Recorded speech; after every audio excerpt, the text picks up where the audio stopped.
מרת רודא פרידלאנד מתגוררת במונסי, ניו יורק. היא התחתנה בשנת 1947. We had the last Yechidus with the previous Rebbe.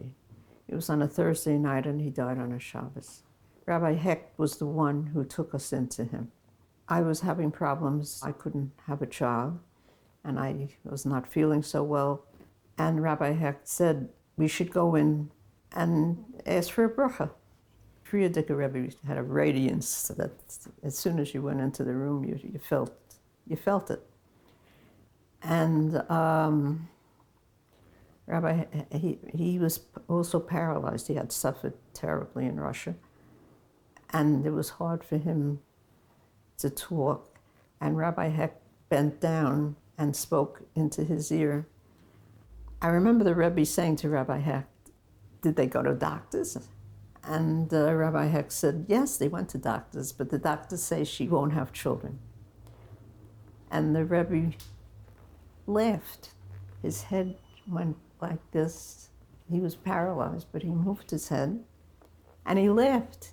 And he said, they'll have children, and they'll have healthy children. And that was it. So we went out from the Rebbe. It was in 770 upstairs, you know. And Rabbi Hecht slapped my husband on the back and he said, I'm going to be the Sandik. After I got the Brachah from the Friedrich Rebbe, it didn't happen that I had children. And I used to get sick. So this continued with going to doctors and them telling me I should have an operation. If I had the operation, I wouldn't have children. And every time I got an answer from a doctor, I would tell the Rebbe. And the Rebbe kept saying, if my shver said you'll have children, you'll have children. No operation.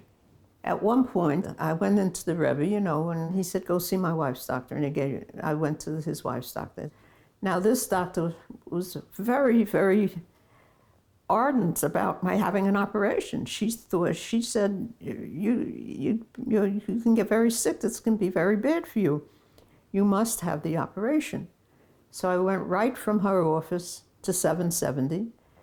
We knocked on the Rebbe's door, and he you know, at that time it was possible to do that. He let us in, and I said to the Rebbe, I went to your wife's doctor. She said I should have the operation. In the meantime, when I was there, the phone rang, and it was this doctor calling the Rebbe. And this doctor said to the Rebbe, if you don't let this woman be operated, you're going to kill her. And the Rebbe said, okay. He hung up the phone. He looked at me. He said, see another doctor. And I saw another doctor. It went on like this for a while until finally, I was young. I didn't understand what a Rebbe was, that if he said something, that was it. You know, I thought I could, he gave suggestions. So at one point, after I had been sick, I went to another doctor, a very big doctor in Park Avenue. The Rebbe said, only see big professors, don't go to little doctors. And I went to this doctor, and after the examination, he without asking me, he went to the telephone, called Mount Sinai Hospital, and booked me in for 2 weeks to have an operation. And he said, I'm not listening to your stories about rabbis or anything else. You're going to be operated. You need it, and that's it. And he convinced me. So I went to the Rebbe, and I said to the Rebbe, very foolishly, thank you so much for all the help you've given me. Thank you for caring about me. But I decided to have the operation, and I'm booked for 2 weeks. And the Rebbe said to me, would you do me a favor? I said, of course I'll do you a favor. He said, do me one favor. Go to one more doctor. Not a regular doctor, a big professor. Anyone you want, but a big professor. I said, all right, you know. He said, just one more doctor and that's it. So I had a cousin who had recently given birth and had gone to a big doctor, and I asked her, and she gave me the name of a doctor, and I went to him.